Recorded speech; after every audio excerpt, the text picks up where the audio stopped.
महादेव की जय, शिव महापुराण की जय। अत्रि ऋषि और माता अनसुईया दोनों ही बहुत ही शिव भक्त थे।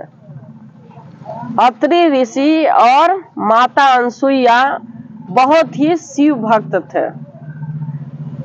अत्रि जी बहुत ध्यान में चले गए, शिव जी के ध्यान करते थे। कई वर्ष बीत गया, कई वर्ष बीत गया और उनको होश नहीं रखा, मतलब होश ही नहीं रहा, अकाल पड़ गई। लेकिन दोनों पति पत्नी सब लोग जगह छोड़ के भाग गए, लेकिन पतिव्रत के प्रभाव से माता अनसुईया को कुछ भी भूख प्यास नहीं लगा और अत्रि ऋषि ध्यान में बैठे रहे। बहुत काल बीत गया। जब माता उनका जब ध्यान टूटता था तो रोज नियम से शिवलिंग, पार्थिव शिवलिंग बनाकर माता रखती थी, फूल रखती थी, अच्छा चंदन से भगवान के भोजन के लिए सारा व्यवस्था करती थी। और डेली जब वो ध्यान में बैठे रहते थे तो माता अनसुईया ही उनकी भोलेनाथ की पूजा करती थी और हर समय वो कहती थी पति परमेश्वराय नमः।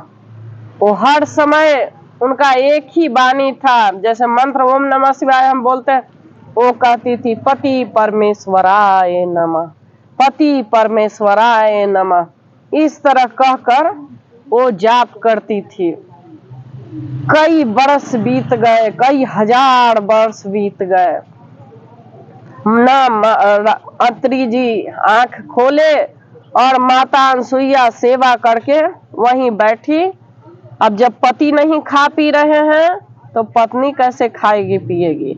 माता इसी प्रकार उनके चरणों का ध्यान करके पति परमेश्वराय नमः करने लगे।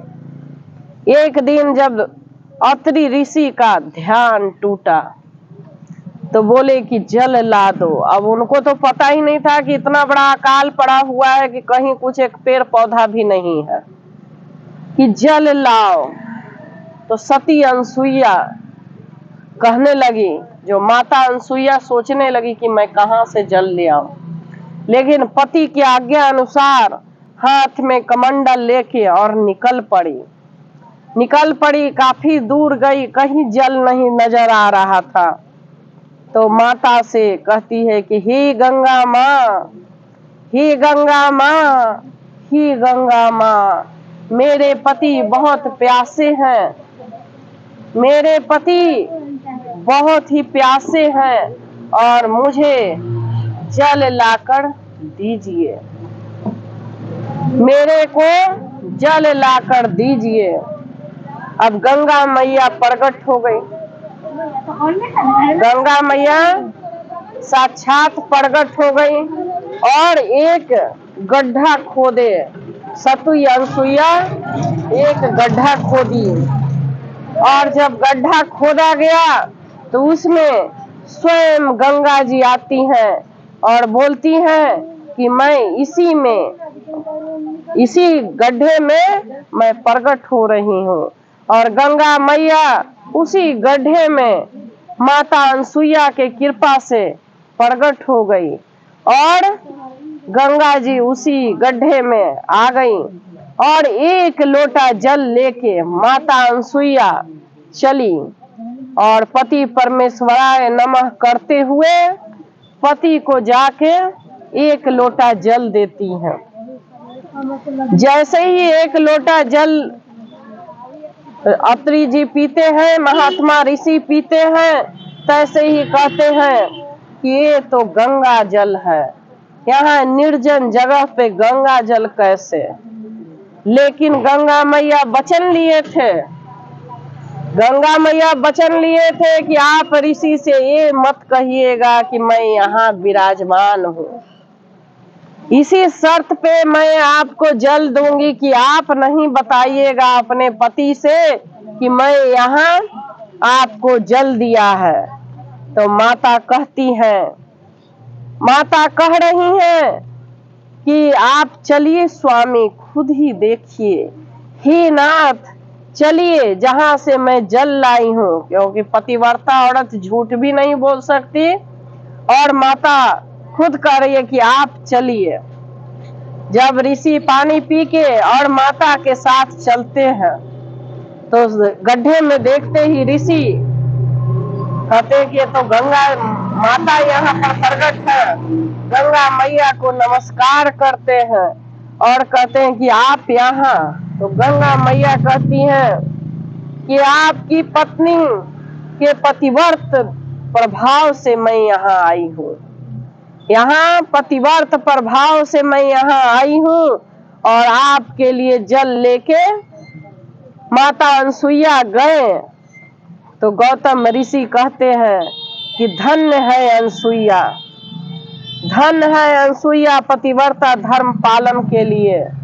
तो माता कहती है गंगा मैया से कि हे गंगे माँ, आप यहीं विराजमान होइए, आप यहीं पर विराजमान होइए। तो गंगा मैया कहती हैं कि एक शर्त पे मैं यहाँ विराजमान होंगी। तो वो शर्त क्या है? तो माता अनसुईया से कहते हैं कि 1 साल का पतिव्रत धर्म मुझे प्रदान करो। 1 साल का पतिव्रत धर्म तपस्या मेरे को दो। मैं पतिव्रता औरत से अति प्रसन्न होती हूँ। गंगा मैया कहती है कि मैं पतिव्रता औरत से अति प्रसन्न होती हूँ। तुम्हारे 1 साल का व्रत से मैं कई पापों से मुक्त हो जाऊंगी। जो स्त्री पतिव्रता धर्म का पालन करती है और मेरे में स्नान करती है, तो मैं कई जन्मों के लोगों के पाप जो धारण कर रखी हूँ उससे मैं छूट जाती हूँ। कई पापी मनुष्य जो मेरे में स्नान करके अपने पाप छोड़ जाते हैं, तब जब कोई पतिव्रता स्त्री मेरे में स्नान करती है तो मैं पाप मुक्त हो जाती हूँ। माता खुद कह रही है कि मैं पाप मुक्त हो जाती हूँ। जब कोई महादेव का भक्त मेरे में स्नान करती है तो मैं धन्य हो जाती हूँ और मैं पाप मुक्त हो जाती हूँ। इस तरह से गंगा मैया कह रही हैं कि मैं पाप मुक्त हो जाती हूँ।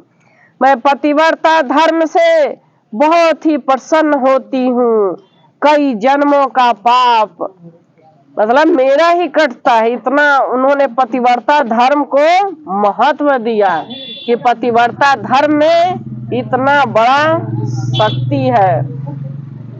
कई जन्मों का लोग जो पाप करते हैं, उनका नियम से अगर कोई शिव की तपस्या करे और एक तरफ पतिव्रता औरत का धर्मपरायण देखता है, उसका दोनों का स्वयं एक ही समान है। अगर आप पतिव्रता औरत को सुबह सुबह देखते हैं तो मन में नमस्कार करिए। कहते हैं कि वो साक्षात पार्वती के स्वरूप होते हैं, वो स्वयं पार्वती के स्वरूप होते हैं और मैं उनके दास हूँ। गंगा मैया बोलते हैं माता अनसुईया के। तो माता अनसुईया जल लेके और 1 साल का पतिव्रत धर्म तपस्या गंगा मैया को अर्पण कर देती हैं और गंगा मैया वहीं गड्ढे में विराजमान हो जाती हैं। इसी प्रकार कहा गया है कि जो भी धर्म करता है, सच्चे मन से भाव से भगवान से प्रेम करता है, किसी भी रूप में भगवान आते हैं और उसकी भक्ति स्वीकार होती है, उसका भाव स्वीकार होती है। माता अनसुईया पतिव्रता धर्म में श्रेष्ठ मानी गई हैं। उनके नाम लेने से भी कई जन्मों का पाप नष्ट हो जाता है।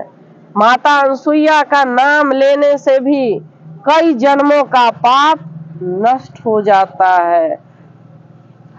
हर हर महादेव की जय। माता अनसुईया की जय।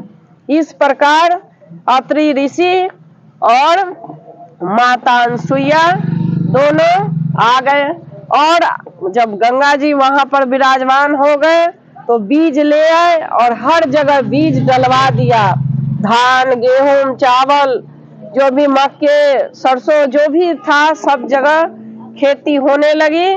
और धीरे धीरे जो भी ऋषि महात्मा वहां से चले गए थे, धीरे धीरे आके वहां बास लेने लगे, आ गए। अब अकाल पड़ता है तो लोग गांव छोड़ के चल जाता है, फिर धीरे धीरे सब लोग वहां पे वास लेने लगे और सब लोग वापस आने लगे।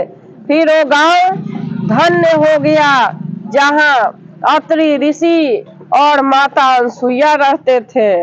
वो ऋषि का क्षेत्र हो गया और सब लोग वहां जाकर धर्म करते हैं। हर हर महादेव की जय। शिव महापुराण की जय।